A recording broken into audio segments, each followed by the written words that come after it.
কি ভাই এটা কি টিক্কা এটা কি টিক্কা এটা চিকেন টিক্কা চিকেন টিক্কা এটা তাহলে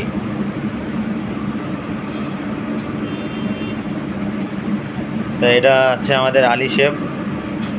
নাম হচ্ছে আলী আলী শেফ কাজও খুব ভালো এক নম্বর কাজ করে পুরো অলরাউন্ডার এই কিচেনের পুরো অলরাউন্ডার দেখেছো এই এখন 10-12 সালিয়া চিকেন লাগাবে চিকেন টিক্কা